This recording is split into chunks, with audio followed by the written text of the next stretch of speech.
মাঠ ভরা সরিষা চাষ আর এই সরিষা ফুলের মনোরম দৃশ্য উপভোগ করতে দূর দূরান্ত থেকে ছুটে আসছেন প্রকৃতিপ্রেমীরা।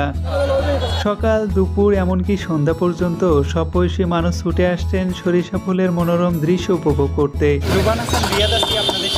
বিশেষ করে পছন্দের মানুষকে সাথে নিয়ে এসে সরিষা ফুলের হলুদ সৌন্দর্য ঘন্টার পর ঘন্টা উপভোগ করছেন সব বয়সী নারী পুরুষরা।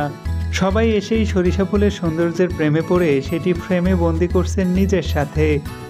সেলফি, ফটো, ভিডিও করে আপলোড করছেন সোশ্যাল প্ল্যাটফর্মে। দেখে যেন মনে হচ্ছে এই আনন্দ ঈদ, বিয়ে, এমনকি যে কোনো ধর্মীয় অনুষ্ঠানকেও হার মানাবে।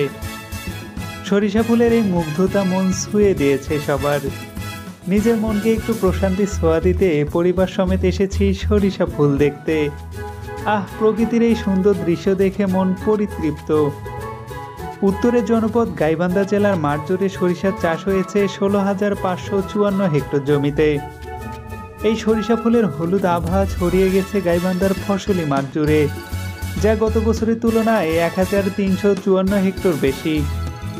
তবে একটা বিষয় খেয়াল করার মতো, সবাই এসেছে সরিষা ফুলের হলুদ সৌন্দর্য উপভোগ করার জন্য। এই সৌন্দর্য উপভোগ করতে গিয়ে ক্ষতি করছেন সরিষা ক্ষেতের। এতে করে যেমন সৌন্দর্য নষ্ট হচ্ছে, তেমন এই ফসলের লসের সম্ভাবনাও আছে।